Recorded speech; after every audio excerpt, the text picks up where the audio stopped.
Board members, next on our agenda item is our general consent calendar.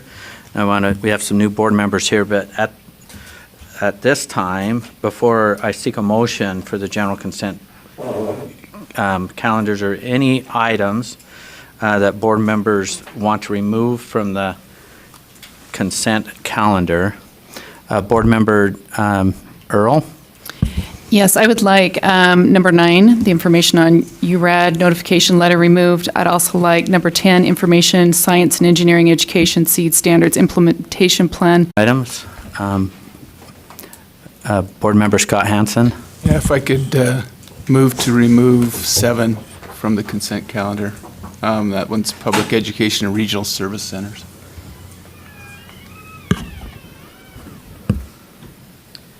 Okay, we'll remove item 7. Board Member Scott Hansen. I'm not seeing any other items. Board Member Davis?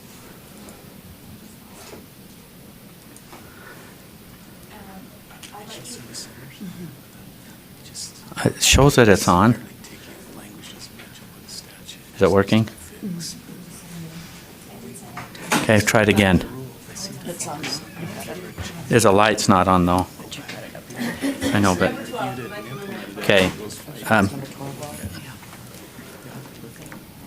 Removing item 12 at the request of Board Member Davis. Okay. I'm not seeing any other requests. Do I have a motion? Board Member Cannon? I move approval of the consent calendar. Okay. Is there a second? I would second that. Okay. Board Member Marsh, so the motion is to approve the consent calendars. Note items 9, 10, 7, and 12 have been removed. Not seeing any discussion. All those in favor say aye. Aye. Okay. Those opposed? Voting was unanimous. Okay, at this time, we'll go to Board Member Earl. You want to speak to, let's go with item 9 first. Yes, there's just a couple things on this that I would like, and we didn't write this right, is that correct? But there's some wording changes that I would like to see. Just one second, let me pull up my notes here. So if you go to paragraph number 3, it says, so down at the bottom of that, the last couple, maybe it's the last sentence, no, it's the last 2 sentences, it says, this is called opting out. Opting out means your student's information will not be shared with URAD/ADDM.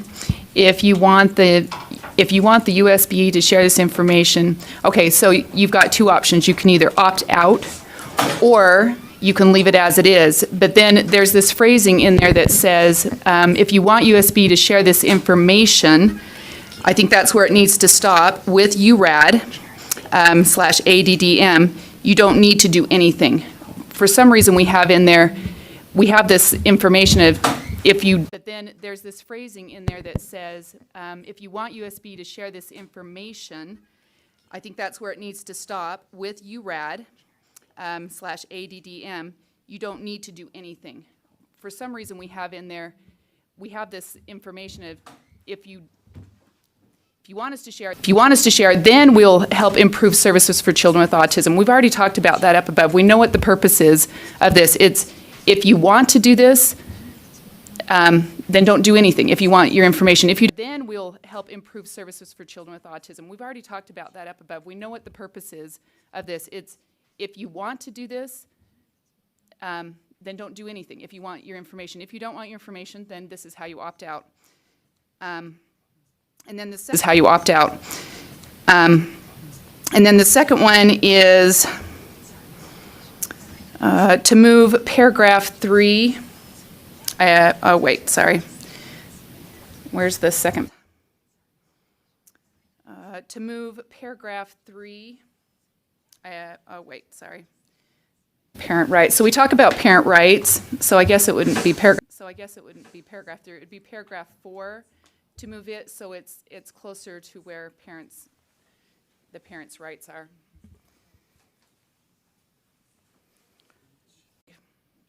Okay, never mind. Actually, now that I'm reading the top part of that, is that the top part of that, if at a later date you would like your students' data deleted from URAD, so I guess you've got to actually clarify.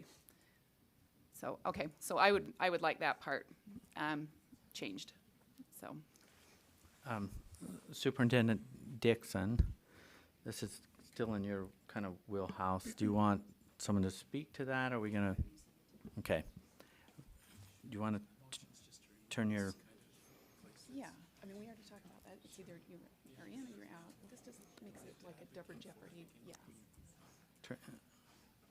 I think it also creates a guilt. They feel Are you ready to speak to this, or since it's URAD, do you want Leah?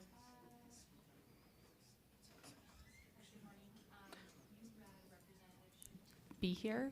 A can we URAD state your representative. name and, Oh. okay. I'm Whitney Phillips, Chief Privacy Officer here at the Utah State Board of Education, and I believe a URAD representative was planning to be here around 11 o'clock.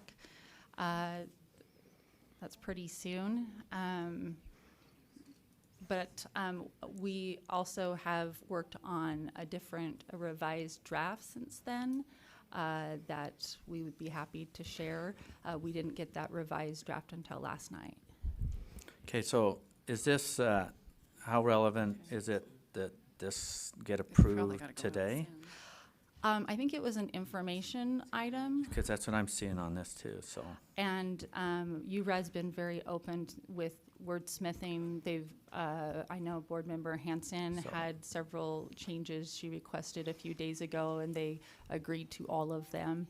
And so I think they're amenable to any changes people want to make, but they're not here to speak for themselves. Okay, so being an information item, that's exactly what it's for, is to bring to your attention. So new board members, that if you ever see anything like this, you don't have to wait for this board meeting. So these items that Board Member Earl brought, those concerns can come back to the rewrite, the way that I'm seeing this. So it won't be resolved yet, is that? So do we, and maybe, oh, Go ahead. okay. And I was gonna say, the other thing that, I just looking down my notes, the other thing I think is important is that if parents choose not to participate, they need to know that that won't reflect on their services. So that they still get services whether or not they participate, so that they aren't feeling like this is a choice they make whether to participate or not. So anyways, I don't know if that, Okay, so this is information, so we're not taking action Okay. on this, so. Okay. But, yeah, that's what we do. We can make them in this meeting, or we can make them before this meeting, we can still get them in. Board Member Davis? I just wanted to mention, and I called Colin and thanked him as well, but this has been kind of a back and forth issue, and I think that the letter is really a great compromise in the situation we've been talking about. And Colin said that Whitney and David have been really helpful in drafting and writing. So thank you to you and our staff, and it sounds like some of these other changes that are going to be made are going to be helpful as well. But I just really wanted to note that this was, I think, a great compromise, and I'm grateful that Colin and Whitney and David have been working on it so much. Board Member Lear? And I just hope that we'll be able to look at the letter eventually again, because I personally think it is accurate to say that the information that will be received will be helpful in addressing students' needs. I do agree with Jenny's point that that the parents should be really clear that they're not going to lose any services if they don't provide their information. I absolutely agree with that, but I also want to let parents know that the reason for asking for this data is not neutral. It is to improve the program. And I think that is, and I would like it to say that. So, it says that earlier. It's just at that I don't particular care point. if it says it twice. My druthers would be that it says it Okay. clearly to parents that this is We something. don't debate in here, so Right. make your I'm statement. just- I'm making it. And, you. and I I wanna think that, I s- do think that it's important to have have it said again in the end of that paragraph. So these Okay. are not just word edits in my mind. I bet it. Okay. Are we clear? So this is, so this will still come back before the board with comments and that, for Sure. additional comments? In an additional board meeting, or do you want me to just offline send it out to board members? I think it needs to come back after it's revised. And we Okay. can still bring it back Okay. informational. Okay. Board Member Bolter. If there could be a way that, to send that letter, the newly revised one, to us so that we can at least look at it, and then any suggestions we have, we can come to you. So that's, That'd be there's, great. there's a request to do that, so Superintendent, you can make sure that's followed? Thank you. Okay. Okay. And I'm out of civic clerk for some reason. But I'll be back in. Board Member Earl, do you want to speak to number 10? Yes, this has to do with the science. We're under, so I'm pulling up the document, just under Phase 2. I'm pretty sure that's where we're at, down at the green section. I'm just curious where we access, the core guides, who's writing those, and can we contribute to those, that kind of a thing. And then also, who is writing the assessments? Are those staying here in Utah local, or are we going to outside sources for that information? And how are we pulling that together? Okay. We have plenty of people want to speak on standards, I can tell right now. You want to turn the mic on and introduce yourself? Thank you. Ricky Scott, science over in teaching and learning here on staff. So questions. First question, core guide, they have not yet been created or started. I think Jennifer probably could speak more about the general process. We've never made them in science before. It's just, it'll be new for us. So they don't exist. So let's go that one first, if it's okay. Okay. Jennifer Thronson, Director of Teaching and Learning. Our mathematics staff has built core guides in the past, and the LEAs have requested that we build core guides in every content area because they've really helped the teachers understand what the standards look like in practice, the level of rigor expected, and just give further guidance and some clarity around the standards. They're useful in a professional learning community to be able to kind of understand what vocabulary might students need to understand respective to that standard that might be helpful in the communication around learning that standard at the highest levels. And so we generally pull in LEA representatives who want to engage in that work. It's generally teachers and district leaders that have content expertise in those pieces. Obviously, if board members are interested, you're always welcome to any of our groups of kind of creating those core guides. And they're really just additional guidance for the field requested through the curriculum directors, which are the people that I serve, to support teachers in implementing the standards at their fullest level. So we generally just kind of convene teachers and have core guides, and we have sample ones for mathematics that we've had for several years now that we could definitely show you just so you kind of get a sample of what it looks like. Generally, they're going to be vocabulary standards, giving sample activities that kind of show what they look like in practice. There might be assessment items that help to demonstrate to the field what does this look like? What's the level of rigor that students are expected to achieve in this standard? So that interpretation gets clearer for teachers so that we have a more equitable playing field for students around what could it look like, not saying they have to give that assessment item, that they have to do anything in those core guides. They're really just additional guidance for educators as they try to implement the standards. So we're encouraging staff to build out core guides for additional core content areas. Health is working on them right now as well, similar format. Science will be engaging in those next. So as we come with new standards, being able to support those standards with additional support systems. Okay. And then assessment. Would you like me to address Did that? you want to follow up with any? I think Well, we're- just as far as that goes, I mean, we're really in the infancy of this. We had a basic discussion with the LEAs, and we're pretty much going to leave it up, like Jennifer said. It's going to be really the LEAs that are kind of making the document. They're the ones that come together. What do you want? What will be helpful for teachers? What is the content you'd like to see in there? So it's more of an organization where the LEAs have really control of this, where it just kind of comes from us as a central body. To address the assessment, do you want me to go there, Chair? Okay. As far as assessment goes, we'll follow the same process. These are the state assessment created items, and so they'll go through the process that they have there. They'll be created here.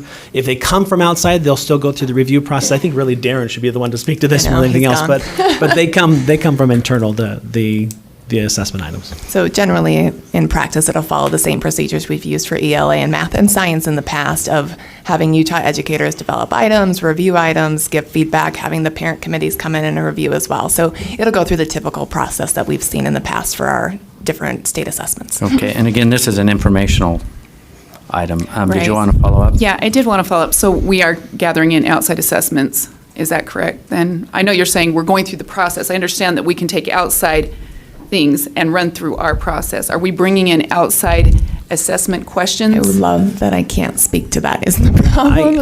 Can you?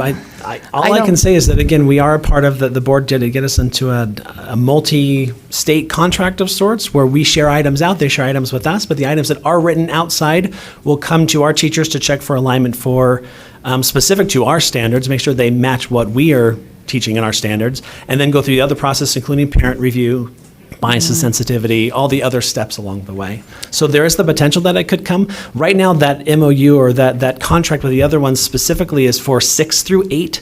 So I don't know if that's been expanded yet to go to the other grades yet. But again, I'm really speaking out of my, really should We're have recruiting Darren. an assessment person in the moment. Yeah, we just really because should this is have- not our I just- space. Yeah, there's We're a happy lot to of try, but- assessments on this out there, and Yeah. some of them, Absolutely. And I'm just, maybe we'll have a friend come down that can speak to assessment. We just don't want to misspeak and give you Yeah. misinformation one way or the other. well, So, Okay, we're speaking to item 10, which was information. Board Member Belknap? Thank you, Chair. I have a question on the guides. Are they part of the standards and that they come to the board for approval as part of that standard process? they have not in the past, so they've just been additional guidance that we've provided. They're not in the standards revision process as to a step of if we create core guides, because they're not standards, they just exemplify what the standards mean in practice. We have not in the past, is how I would answer that question. Okay. I'm not seeing any other questions or comment. Superintendent Dixon? Just, if I may address Board Member bet. Belknap.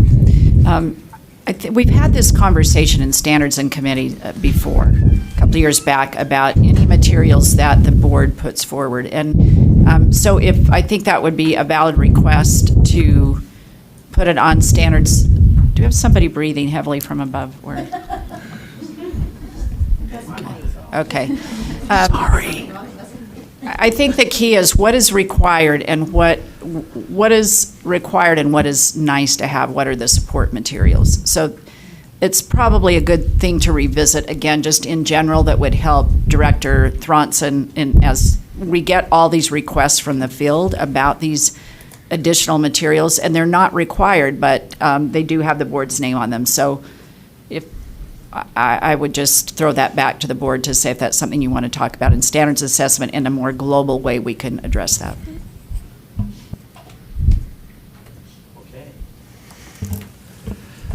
No, I didn't turn my mic on.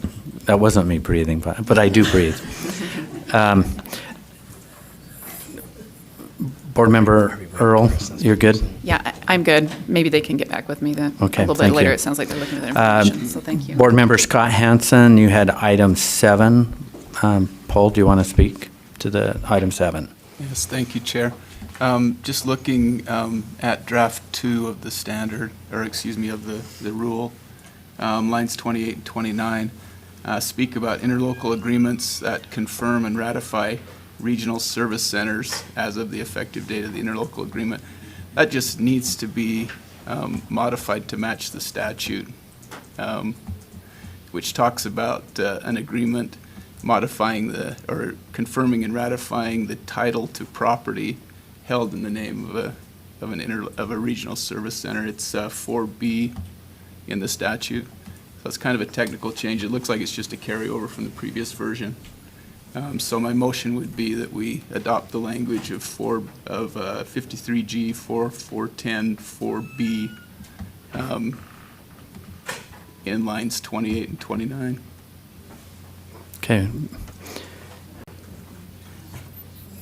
before I take that motion, can we have a quick comment to that? Sure. Okay. So sorry, I wasn't prepared for this. I don't have the section up. I'm Are sorry. you wanting a restatement of what is in code, or just a, as described in 53, blah, blah, blah, for a, I'm okay it should either way. include? It could refer to the code, but right now we say confirm and ratify the regional service center, which is different than confirming and ratifying the title to property held by a regional service center that okay. was in operation before. Looks like that just was in the rule beforehand I see what you're saying. and wasn't changed. So it's not ratifying the center, it's No. ratifying, anyway, I need to look Yeah. at that. So if we could just make match it that up. consistent? Uh-huh. Yeah. Can you just restate just the section of code again real quick? Yeah, section of code It's is probably here, actually. 53 G4, 410. G4-410 4B. Okay, I can do that. I can make that change if you make that motion. And it's difficult sometimes, but it's important, I think, to go back when we modify these rules and check everything in the rule to make sure it Yes. conforms, not just the things that have been affected by a recent change. Agreed. Thank you. Okay. Well, don't run off, because I'm trying to put this motion together as, to simplify his motion here. So do you want to restate it again? Yeah. I will try to restate. My motion would be that we. Because it's not a pre-prepared motion, and it was like. It is not, I It's a apologize. housekeeping issue to get Yep. clarity, and I've got another attorney on it, and I'm like, okay, let's make sure this is right as it comes out. So it's a good catch, so Well, it's. the motion is to, it's just a late catch, and I apologize for that. The motion is to modify lines 28 and 29 in draft 2 of the rule to adopt the language in 53G4 410 4B.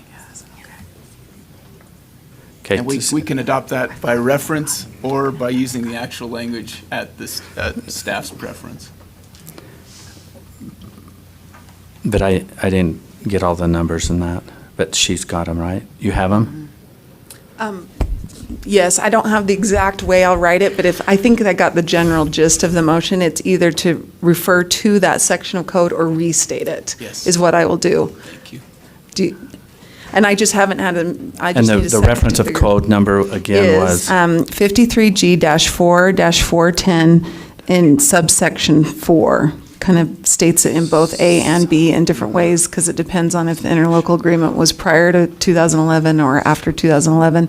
So I will probably So just. subsection 4, so it's 53B-4-10. So 53G-4-410 subsection 4. So, Okay, we want to make sure that we get it right. Okay, we have a motion. Do we have a second? Second, Board Member Lear, discuss. Do you want to speak any more to the motion? No. Okay, Board Member Lear? I had another change, and I wasn't sure if I needed to bring it up. Angie, that I mentioned to Angie, do I need to bring that, ask for that amendment too? you Or is could that just add, it's non-stop? changing the word an, to each on line 32. It's fairly technical. So I feel comfortable that it's a technical change, but you could add that. Okay, and that's yeah. fine, if that's Okay. a non-sub change then. Yeah. Never mind on the change, and I second Scott's motion. Any other discussion to the motion? So the motion is to amend lines 2029 to 53G-4-10 am I saying it right? You are, dash 4-410. Oh, dash 410. 410 4B.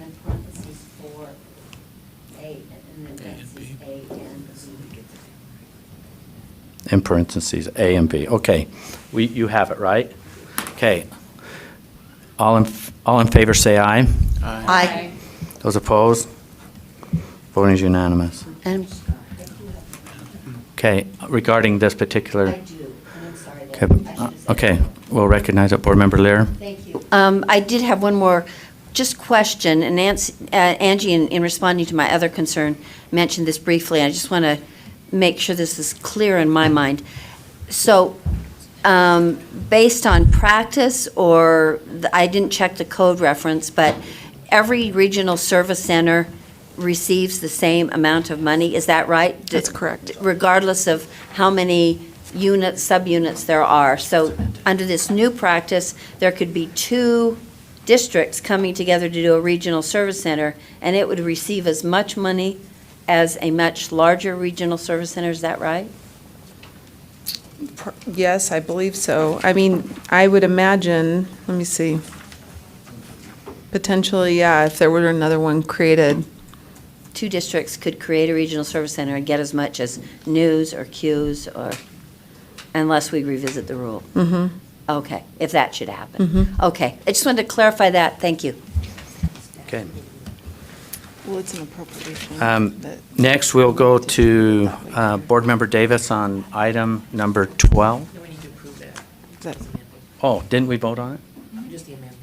Oh, Oh, just got Yeah, we need to approve it, because you pulled it off, we need to approve it as amended. oh. Okay, now it's been done, so now we have to approve. Oh, yeah, you're right. I'm seeking a motion. No, it's already on there, you just have to approve it as amended, it's already on the consent. We So are, the we motion just, is we already on the voted. consent. You I don't know, need- we voted, Oh, yeah, sorry. Yeah, you do We need all a motion. voted, Sorry, right? you need a motion. but I don't think it has to come back. It's as amended, right? You need to approve the No, motion so we'll as just amended. So approve you the need a motion. consent calendar as Okay, amended. so I do need so we approved the amendment. Now we have to approve the rule, Okay. the document So as we're gonna do that pulled. separately and So then I- just back on the consent so I- calendar? No, it's item number 7 as amended, so I'm seeking, I need a motion to amend and continue. motion to amend and continue. Oh, we've got a bunch of them. Michelle, second. Board Member Hanson, discussion. All in favor, say aye. Aye. Those opposed? Okay, voting's unanimous, so now we're clean. All right. Board Member Davis, item 12. Yeah, I was just wondering, could someone let us know what the percentage of applicants received that scholarship? Or did they all receive a scholarship and the amount was just adjusted to under the 5,000? Okay, the answer will be coming soon. Okay, please state your name, title, all that good stuff. I'm Tanya Semerad, and this is my first time in the hot seat here. And this is not a hot seat topic, though. This is a great. You're among friends. Yes.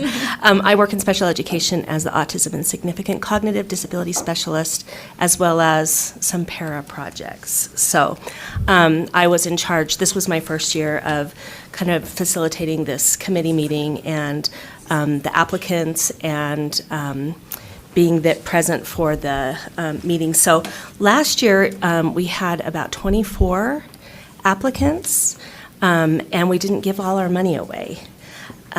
This year, we had about 54 applicants, really worked hard at making sure that we got the word out.